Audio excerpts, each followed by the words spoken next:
Welcome to my channel.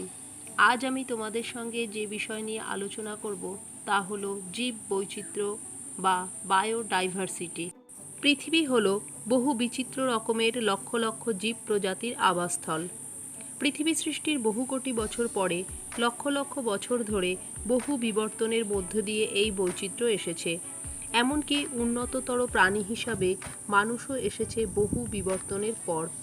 প্রকৃতির নিয়মেই সৃষ্টি ও ধ্বংসের মধ্যেই এই জীববৈচিত্র্য গড়ে উঠেছে।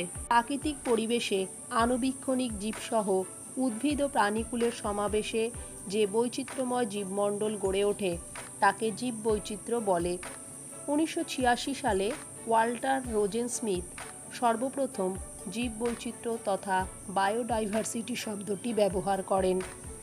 পরবর্তীকালে International Union of Conservation of Nature and Natural Resources এবং United Nations Environment Programme biodiversity শব্দটি গ্রহণ করে জীববৈচিত্র্যের সংজ্ঞা প্রদান করেছে।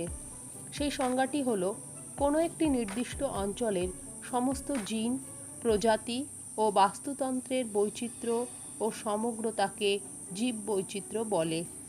প্রকৃতিগত পার্থক্য অনুযায়ী জীববৈচিত্র্যকে তিনটি পর্যায়ক্রমিক স্তরে বা শ্রেণীতে বিভক্ত করা যায়, যথা জিনগত বা জন্মগত বৈচিত্র্য, প্রজাতিগত বৈচিত্র্য এবং বাস্তুতান্ত্রিক বৈচিত্র্য। চলো তাহলে দেখে নিই জিনগত বা জন্মগত বৈচিত্র্য বা জেনেটিক ডাইভার্সিটি কী। কোনো জীব প্রজাতির মধ্যে জিনের সমবায়গত পার্থক্যের জন্য জীবের যে গঠনগত ও প্রকৃতিগত পার্থক্য লক্ষ্য করা যায় তাকে জন্মগত বা জিনগত বৈচিত্র্য বলা হয়।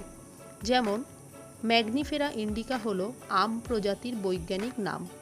ভারতে এই প্রজাতির আমের প্রায় 200টি প্রকারভেদ আছে, যেমন ফজলি, ল্যাংড়া, গোলাপখাস, চৌসা, তোতাপুরি প্রভৃতি।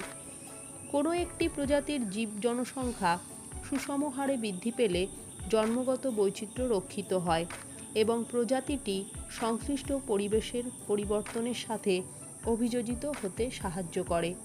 অন্যদিকে প্রজাতির জন্মগত বৈচিত্র্য হ্রাস পেলে প্রজাতিটির বিলুপ্তি ঘটে। এবারে আসি প্রজাতিগত বৈচিত্র্য বা স্পিসিস ডাইভার্সিটিতে। কোনো নির্দিষ্ট অঞ্চলে বিভিন্ন প্রজাতির উদ্ভিদ ও প্রাণীকুলের সমাবেশকে প্রজাতিগত বৈচিত্র্য বলে।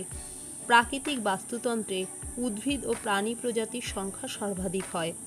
পৃথিবীর বিভিন্ন প্রাকৃতিক অঞ্চলগুলির মধ্যে নিরক্ষীয় অঞ্চলের প্রজাতিগত বৈচিত্র্য সর্বাপেক্ষা সমৃদ্ধশালী।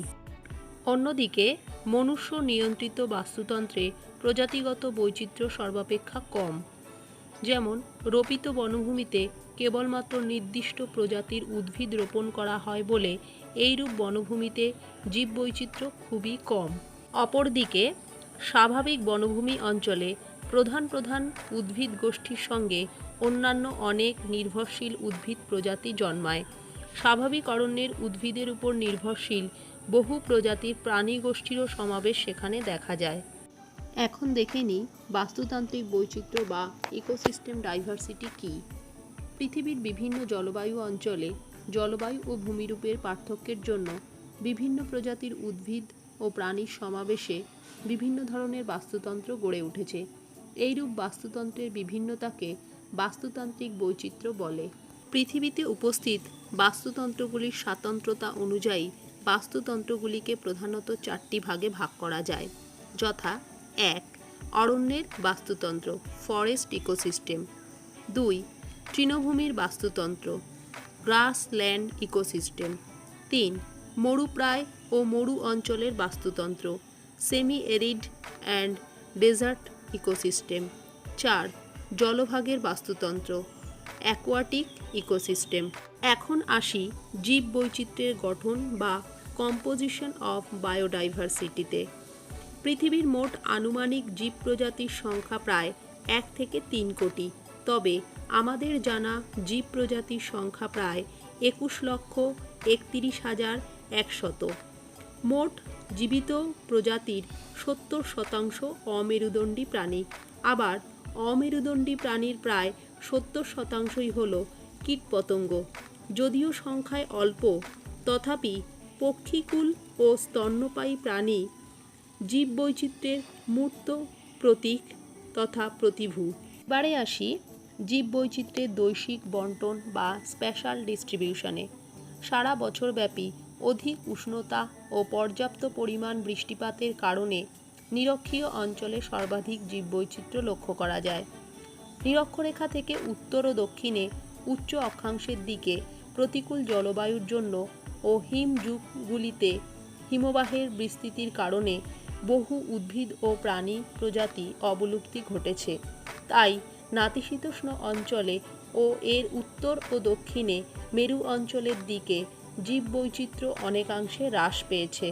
জীববৈচিত্র্যের সমৃদ্ধি, পরিবেশের পরিবর্তন অভিমুখে জীববৈচিত্র্যের পরিবর্তন মাত্রা, সমধর্মী পরিবেশের বিভিন্ন অংশে জীববৈচিত্র্যের বিভিন্নতা প্রভৃতি বৈশিষ্ট্যগুলি যেসব পরিমাপকগুলির দ্বারা নির্ণয় করা হয় সেগুলি হল: ১. আলফা বৈচিত্র্য। একটি নির্দিষ্ট জীবগোষ্ঠীতে উপস্থিত জীব প্রজাতির সংখ্যাকে আলফা বৈচিত্র্য বলে। এটি প্রজাতিগত সমৃদ্ধির একক। ২. বিটা বৈচিত্র্য। পরিবেশের বিশেষ কোনো উপাদানের পরিবর্তনের অভিমুখে প্রজাতিগত পরিবর্তনের মাত্রাকে বিটা বৈচিত্র্য বলে। পর্বতের পাদদেশ থেকে শিখর অভিমুখে কোনো উদ্ভিদ গোষ্ঠীর প্রজাতিগুলির সংখ্যা পরিবর্তিত হয়। এইরূপ অবস্থায় বিটা বৈশিষ্ট্যের মাত্রা বেশি ধরা হয়। আবার ঐরূপ পর্বতঢালে বিভিন্ন পরিবেশে প্রজাতির সংখ্যা এক হলে ধরা হয় বিটা বৈচিত্র্য কম। ৩. গামা বৈচিত্র্য। একই প্রকার প্রাকৃতিক বৈশিষ্ট্য সম্পন্ন একটি বৃহৎ ভৌগোলিক অঞ্চলের প্রজাতিগত বিভিন্নতাকে গামা বৈচিত্র্য বলে। এইরূপ পরিবেশে প্রজাতির বিভিন্নতা বেশি হলে গামা বৈচিত্র্য বেশি হয় এবং সর্বত্র প্রজাতির সংখ্যা প্রায় এক হলে গামা বৈচিত্র্য কম হয়।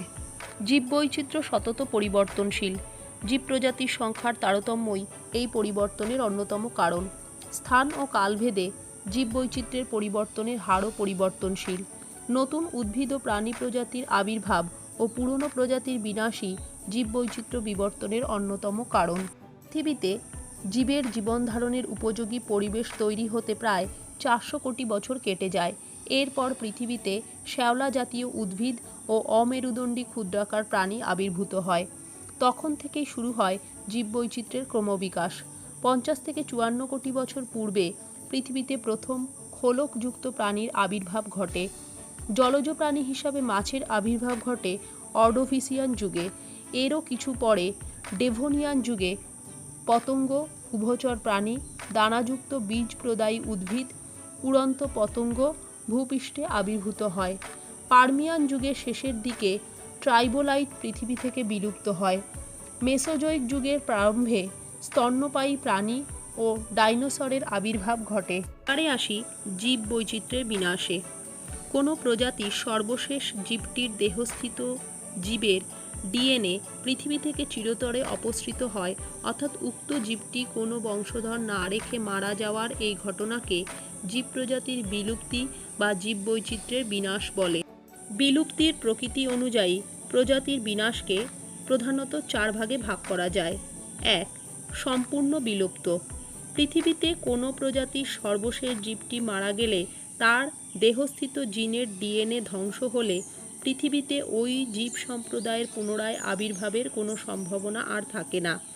এইরূপ অবস্থায় জীবটি বিলুপ্ত হওয়ার ঘটনাকে প্রজাতিটি সম্পূর্ণ বিলুপ্ত হিসাবে ঘোষণা করা হয়। বন্য অবস্থা থেকে বিলুপ্ত। কোনো একটি প্রজাতির কয়েকটি মাত্র সদস্য সংরক্ষণের জন্য মনুষ্য নিয়ন্ত্রিত পরিবেশে বন্দী অবস্থায় রাখা হয়, তখন ওই প্রজাতিটিকে বন্য অবস্থা থেকে বিলুপ্ত হিসাবে ঘোষণা করা হয়। 3. স্থানীয়ভাবে বিলুপ্ত। কোনো একটি নির্দিষ্ট অঞ্চলে পূর্বে একটি প্রজাতি উপস্থিত থাকলেও পরবর্তীকালে তা বিলুপ্ত হতে পারে, কিন্তু ওই প্রজাতির সদস্য পৃথিবীর অন্যত্র অবস্থান করলে প্রজাতিটিকে স্থানীয়ভাবে বিলুপ্ত প্রজাতি হিসাবে বিবেচনা করা হয়। 4. বাস্তুতান্ত্রিকভাবে বিলুপ্ত। কোনো একটি নির্দিষ্ট বাস্তুতন্ত্রে কোনো একটি প্রজাতির সদস্য সংখ্যা ভীষণভাবে কমে গেলে ওই প্রজাতিটির বাস্তুতন্ত্রের উপর বিশেষ কোনো প্রভাব থাকে না, ফলে প্রজাতিটিকে বাস্তুতান্ত্রিকভাবে বিলুপ্ত হিসাবে ঘোষণা করা হয়। International Union of Conservation of Nature and Natural resources উদ্ভিদ ও প্রাণী প্রজাতিগুলিকে সংকটময়তার মাত্রা অনুযায়ী 5 ভাগে ভাগ করেছেন। 1. বিলুপ্ত প্রজাতি। বন্য পরিবেশে যে সমস্ত উদ্ভিদ ও প্রাণী প্রজাতির আর কোনো অস্তিত্ব নেই সেই সমস্ত প্রজাতিকে বিলুপ্ত প্রজাতি বলা হয়। 2. বিপন্ন প্রজাতি। যে সকল জীব প্রজাতির অদূর ভবিষ্যতে বিলুপ্ত হওয়ার সম্ভাবনা অধিক তাদের বিপন্ন প্রজাতি বলে। 3. আহত প্রজাতি। যে সকল উদ্ভিদ ও প্রাণী প্রজাতির সংখ্যা দ্রুত হারে কমছে সেই সমস্ত প্রজাতির বিপন্ন প্রজাতিতে পরিণত হওয়ার সম্ভাবনা অতি প্রবল। এই সকল প্রজাতিকে আহত বা বিপদগ্রস্ত প্রজাতি বলে। 4. বিরল প্রজাতি। যে সকল প্রজাতি একটি নির্দিষ্ট ভৌগোলিক ক্ষেত্রের মধ্যে সীমাবদ্ধ তাদের জীবের সংখ্যা খুবই কম তাদের বিরল প্রজাতি বলা হয়। 5. স্বল্প জ্ঞাত প্রজাতি। যে সকল প্রজাতি সম্পর্কে স্বল্প তথ্য সংগ্রহ করা সম্ভব হয়েছে অথচ এদের সংরক্ষণ বিশেষ প্রয়োজন তাদের স্বল্প জ্ঞাত প্রজাতি বলে। বাস্তুতান্ত্রিক ভারসাম্য ও মানব জীবনের অস্তিত্ব রক্ষায় জীববৈচিত্র্যের ভূমিকা অনস্বীকার্য। মানব জীবনে জীববৈচিত্র্যের গুরুত্ব আমরা একে একে জেনে নিই। প্রথমত, মানুষের জীবনের নিত্য প্রয়োজনীয় প্রায় 4500 রকমের দ্রব্য আসে উদ্ভিদ ও প্রাণী প্রজাতি থেকে। দ্বিতীয়ত, আবহাওয়ার বিশুদ্ধীকরণে উদ্ভিদের ভূমিকা অনস্বীকার্য। উদ্ভিদ মাটি থেকে জল শোষণ করে এবং বায়ুতে নির্গমন করায় পৃথিবীর জলচক্র সচল থাকে। তৃতীয়ত, ভূপৃষ্ঠস্থ জলের পরিশ্রুতকরণে কচুরিপানা, বিভিন্ন প্রকারের শৈবাল, জলজ উদ্ভিদ গুরুত্বপূর্ণ ভূমিকা পালন করে। জলাভূমিকে প্রকৃতির বৃক্ক বা কিডনি বলা হয়। চতুর্থত, মৃত্তিকা সৃষ্টিতে জীববৈচিত্র্যের ভূমিকা অনস্বীকার্য। এছাড়া যে দেশের জীববৈচিত্র্য যত বেশি ভবিষ্যতে তাদের উন্নতির সম্ভাবনাও তত বেশি। জীববৈচিত্র্য যেহেতু বিভিন্ন জীব প্রজাতির ধারক ও বাহক, মানুষ তাই জীববৈচিত্র্যের গুরুত্ব অনুধাবন করে পৃথিবীর প্রত্যেক জীবকে বাঁচিয়ে রাখার প্রয়োজনীয়তা উপলব্ধি করেছে। তাছাড়া জীববৈচিত্র্যের একটি নান্দনিক গুরুত্ব রয়েছে। পৃথিবীর কোনো একটি প্রজাতি হয়তো মানব জীবনকে উন্নতির চরম শিখরে নিয়ে যেতে পারে। ওই নির্দিষ্ট প্রজাতিটি চিরতরে পৃথিবী থেকে বিদায় নিলে তা হয়তো সম্ভব হবে না। যেমন আমরা বলতে পারি, কুইনাইন আবিষ্কারের পূর্বেই সিনকোনা গাছটি পৃথিবী থেকে বিলুপ্ত হলে চিকিৎসাশাস্ত্র কীভাবে বিপর্যস্ত হতো তা সহজেই অনুমান করা যায়।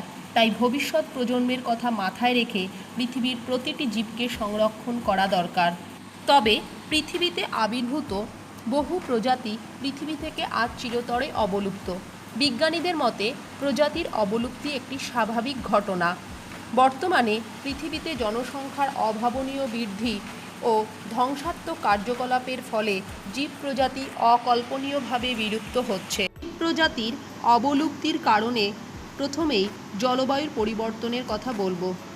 জীব প্রজাতির বণ্টন জলবায়ুর দ্বারা নিয়ন্ত্রিত হয়। বর্তমান বিশ্বে জলবায়ুর পরিবর্তনের হার এত বেশি যে পৃথিবীর প্রাণী ও উদ্ভিদ প্রজাতি এইরূপ পরিবর্তনের সঙ্গে খাপ খাইয়ে তাদের অস্তিত্ব রক্ষা করতে পারে না। তাই পৃথিবীর উষ্ণায়নের সাথে সাথে হিমাচল প্রদেশের কুলু উপত্যকায় যে উচ্চতায় আপেল চাষ হতো সেই স্থানে বর্তমানে পেঁয়াজ ও রসুনের চাষ হয়। দ্বিতীয় কারণটি হল ভূসংস্থানগত পীড়ন। পাত সঞ্চালনের কারণে পীড়নের মাত্রা তীব্রতর হলে জীবকুল বিলুপ্ত হয়। এছাড়া অবিচ্ছিন্ন বাস্তুতন্ত্রের খণ্ডীকরণে আবাসস্থলের ক্ষেত্রমান সংকুচিত হওয়ায় জীব সম্প্রদায়ের বিলুপ্তির সম্ভাবনা বেড়ে ওঠে। এর উপরে রয়েছে অতিরিক্ত শিকার ও চোরা শিকারীদের উপদ্রব। এদের দ্বারা উদ্ভিদ ও প্রাণীরা অস্তিত্বগতভাবে সংকটজনক অবস্থায় এসে পৌঁছেছে। এছাড়া রয়েছে বহিরাগত প্রজাতির আগমন। এর ফলে স্থানীয় প্রজাতিগুলি আজ অবলুপ্তির পথে। সবশেষে বলবো দূষণের কথা। মাত্রাতিরিক্ত দূষণের কারণে কিছু সংবেদনশীল উদ্ভিদ ও প্রাণী দূষণের প্রভাবে ক্ষতিগ্রস্ত হচ্ছে এবং অবশেষে আবাসস্থল থেকে অপসৃত হচ্ছে। তাহলে মানুষের অবিবেচনামূলক কাজকর্মের ফলে বাস্তুতন্ত্রের যে অপূরণীয় ক্ষতি হয়ে চলেছে তা রক্ষা করার দায়িত্ব আমাদেরই। তাই মানব কল্যাণের উপযোগী উদ্ভিদ ও প্রাণী প্রজাতি বর্তমানে যারা বিপদগ্রস্ত তাদের ভবিষ্যতে বিপদগ্রস্ত হওয়ার হাত থেকে রক্ষা করার দায়িত্ব আমাদের। সচেতন ও দক্ষ পরিচালনার মাধ্যমে উদ্ভিদ ও প্রাণী প্রজাতির রক্ষণাবেক্ষণকেই জীববৈচিত্র্য সংরক্ষণ বলে। পরিবেশগত উপাদানগুলির অস্তিত্ব বা স্থায়িত্ব বজায় রাখার জন্য জীববৈচিত্র্য তাৎপর্যপূর্ণ ভূমিকা পালন করে। তাহলে চলো আমরা একে একে জেনে নিই জীববৈচিত্র্য সংরক্ষণের তাৎপর্য কোথায়। 1. ভৌম জল ভাণ্ডারের স্থিতিশীলতা ও জলচক্রের ক্রিয়াশীলতা বজায় রাখার জন্য। 2. মৃত্তিকার গঠন ও সংরক্ষণের জন্য। 3. পুষ্টিমৌলের সঞ্চয় ও চক্রাকার আবর্তনের জন্য। 4. জলবায়ুর স্থিতিশীলতার জন্য। 5. দূষক পদার্থের বিয়োজন ও শোষণের জন্য। 6. পৃথিবীর সম্পদ সংরক্ষণের জন্য জীববৈচিত্র্যের সংরক্ষণ আমাদের করতেই হবে। জীববৈচিত্র্যের একটি অন্যতম মৌলিক উপাদান হল মানব প্রজাতি। এই মানব প্রজাতি জীববৈচিত্র্যের সৃষ্টি ও বিনাশে গুরুত্বপূর্ণ ভূমিকা পালন করে। মানুষ এখানে 3 ধরনের ভূমিকা পালন করে।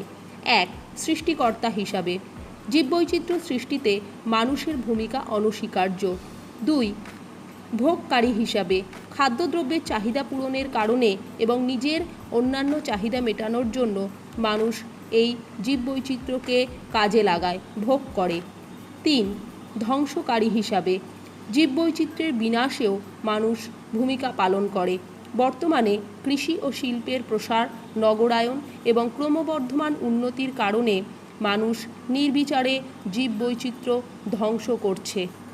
এবারে আসি মানুষের জীববৈচিত্র্য সংরক্ষণের জন্য কি কি ব্যবস্থা গ্রহণ করেছে। পৃথিবীতে কোনো একটি নির্দিষ্ট বিশ্বব্যাপী অনুসরণযোগ্য পদ্ধতি নেই যার সাহায্যে জীববৈচিত্র্য সংরক্ষণ করা সম্ভব। একটি পদ্ধতির পরিবর্তে একাধিক পদ্ধতি অনুসরণ করে পৃথিবীর জীববৈচিত্র্যের সংরক্ষণ করা সম্ভব। যেমন প্রজাতি সংরক্ষণ, বিপন্ন প্রজাতি, আহত প্রজাতি, স্বল্পজ্ঞাত প্রজাতি ও বিরল প্রজাতিকে অন্তঃক্ষেত্রীয় ও বহিঃক্ষেত্রীয় সংরক্ষণ এবং জিন ভাণ্ডার সৃষ্টির মাধ্যমে সংরক্ষণ সম্ভব। যখন বিপন্ন প্রজাতিগুলিকে তাদের নিজ আবাসে রক্ষা করা হয় তখন তাকে অন্তঃক্ষেত্রীয় সংরক্ষণ বা ইন সিটু কনজারভেশন বলে। আবার যখন কোনো প্রজাতি অধিক মাত্রায় বিপন্ন হয়ে পড়ে তখন তাদের প্রাকৃতিক আবাসস্থল থেকে উদ্ধার করে কৃত্রিম ব্যবস্থাপনায় উদ্ভিদ উদ্যান বা প্রাণী উদ্যান বা চিড়িয়াখানায় সংরক্ষণের চেষ্টা করা হয়। এইরূপ সংরক্ষণ পদ্ধতিকে বহির্ক্ষেত্রীয় সংরক্ষণ বা এক্স সিটু কনজারভেশন বলে। আবার অনেক ক্ষেত্রে জীবদেহের বিভিন্ন অংশকে জিন ভাণ্ডারে রেখে বিপন্ন জীব প্রজাতির জন্মগত বৈশিষ্ট্যগুলি সংরক্ষণ করা হয়। এভাবে জিন ভাণ্ডার বা জিন ব্যাংক গঠন করা হয়। এরপর আসছে জাতীয় ভূমি ব্যবহার নীতি নির্ধারণ এবং তার প্রয়োগের মাধ্যমে বিপদগ্রস্ত ও বিপন্ন প্রজাতিকে সংরক্ষণ করা হয়। এছাড়া কয়েকটি বিপন্ন নির্বাচিত প্রজাতির উপর অধিক গুরুত্ব আরোপ করে সংরক্ষণ পরিকল্পনা গ্রহণ করা হয়েছে। এগুলি ছাড়াও অখণ্ড ভূদৃশ্য ব্যবস্থাপনা, বাস্তুক্ষেত্রীয় সংযোজক পথের ব্যবস্থাপনা, ক্ষতিগ্রস্ত বাস্তুক্ষেত্রের সংস্কার সাধন, প্রজাতি ও বাস্তুতন্ত্র সংরক্ষণ আইন প্রণয়নের মাধ্যমে জৈব বৈচিত্র্য সংরক্ষণ করা হচ্ছে। আবার কোনো কোনো বাস্তুক্ষেত্রে শিকারী প্রজাতি অপেক্ষা শিকার প্রজাতির সংখ্যা এত বেশি হয় যে বাস্তুতন্ত্র অচিরেই ধ্বংস হয়। তখন শিকার প্রাণীগুলির সংখ্যা অনুমতি সাপেক্ষে বিনোদনমূলক শিকারের মাধ্যমে নিয়ন্ত্রণ করা সম্ভব হয়। এবারে জীববৈচিত্র্য সংক্রান্ত কয়েকটি বিষয় একটু জেনে নেব। তার মধ্যে প্রথমেই বলি রেড ডাটা বুক। সংরক্ষণযোগ্য উদ্ভিদ ও প্রাণীদের সংখ্যা যে পুস্তকের মাধ্যমে প্রকাশ করা হয় তাকে বিপদ সংকেত জ্ঞাপক তথ্য সম্বলিত পুস্তক বা রেড ডাটা বুক বলা হয়। এই বইতে বিলুপ্ত প্রজাতি, বিপন্ন প্রজাতি, বিপদগ্রস্ত প্রজাতি, বিরল প্রজাতি ও স্বল্পজ্ঞাত প্রজাতির সংখ্যা বিশদভাবে লিপিবদ্ধ করা হয়। এবারে আসি বায়োডাইভার্সিটি হটস্পট কী। পৃথিবীর বিশেষ কতগুলো অঞ্চলে বিশেষ ধরনের প্রাকৃতিক পরিবেশে স্থানীয় উদ্ভিদ ও প্রাণী প্রজাতির সমাবেশে এক উল্লেখযোগ্য জীববৈচিত্র্য লক্ষ্য করা যায়। জীববৈচিত্র্যে সমৃদ্ধ এই অঞ্চলগুলি বাস্তুতান্ত্রিক দিক থেকে অত্যন্ত গুরুত্বপূর্ণ। এইরূপ স্থানিক উদ্ভিদ ও প্রাণী প্রজাতি সমৃদ্ধ বিশেষ প্রাকৃতিক অঞ্চলে, যেখানে অদূর ভবিষ্যতে বিপন্ন প্রজাতির বিলুপ্ত হওয়ার সম্ভাবনা অধিক, সে ধরনের অঞ্চলকে জীববৈচিত্র্যের উষ্মা অঞ্চল বা বায়োডাইভার্সিটি হটস্পট রিজিয়ন বলা হয়। ভারতের কিছু বিলুপ্তপ্রায় উদ্ভিদ হল সুন্দরী, গরান, সূর্যশিশির, কলসপত্রী, নীল অর্কিড, কালমেঘ, সর্পগন্ধা ইত্যাদি। এছাড়া ভীষণভাবে বিলুপ্তপ্রায় এবং বিলুপ্তপ্রায় প্রাণীকুলগুলি হল উড়ন্ত কাঠবিড়ালি, লেজযুক্ত বাদর, ভারতীয় হাতি, কাশ্মীর স্ট্যাগ, ভারতের এক শৃঙ্গ বিশিষ্ট গন্ডার, নীলগিরির লিফ বানর, আন্দামান নিকোবরের শ্রু, আসামের বাম্বু প্যাট্রিজ, বাজ পাখি, শকুন ইত্যাদি। আশা করি এই ভিডিওর মাধ্যমে জৈব বৈচিত্র্য সম্পর্কে তোমাদের বেশ কিছু তথ্য জানাতে পেরেছি। ভিডিও শেষে তোমাদের জন্য থাকছে কিছু প্রশ্নাবলী। প্রশ্নগুলি হলো: 1. জীববৈচিত্র্য বলতে কী বোঝো? জীববৈচিত্র্যের গঠন উল্লেখ করো। 2. মানব জীবনে জীববৈচিত্র্যের উপকারিতা লেখো।